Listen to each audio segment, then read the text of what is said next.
Most of us, if we would be honest, would admit that the feedback we give is very minimalistic and often does not indicate anything towards the actual things the students need to do to address and improve their learning.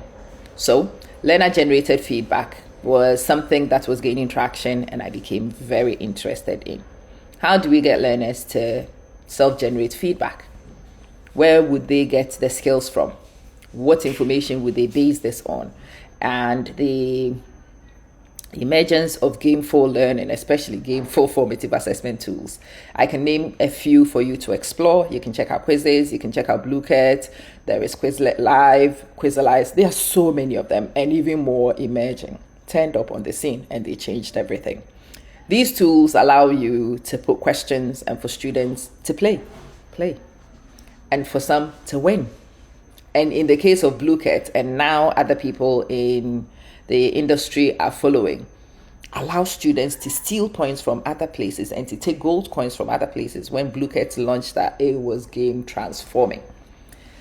Students do that for fun and they are extrinsically motivated to do that. But then I discovered the students could actually look at the data, and I could train students to look at the data and to pick up patterns, to see what their pitfalls were. They want to win, and they wanted to understand why they were not winning. So for the first time in a long time, myself and the students were on the same agenda. Look at your data, especially with Bluecat. You see the same question 5 times. Did you get it 5 times right? Well, that's not an issue. That's a strength.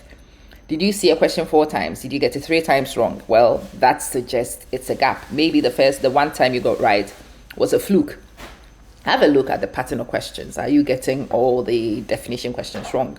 Is it the calculation questions you get wrong? Is it the single step calculations or the multi-step calculations? Is it the substitution into equations, or is it the rearrangement of equations? Which specific elements? Looking at the data, you can see very clearly where the gaps in learning are.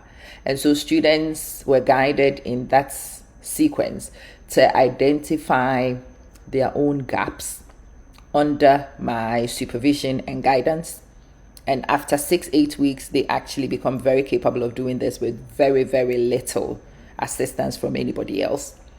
And then the more interesting thing comes. So now that you know where your gaps are, what would you do about it? The action planning. What would you do to advance your learning if you are comfortable? And what would you do to remediate your learning if you find gaps?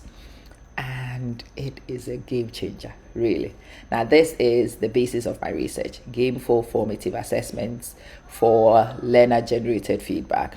I'm going to follow this on with another video because LinkedIn does not allow longer videos. So watch out for that one very soon.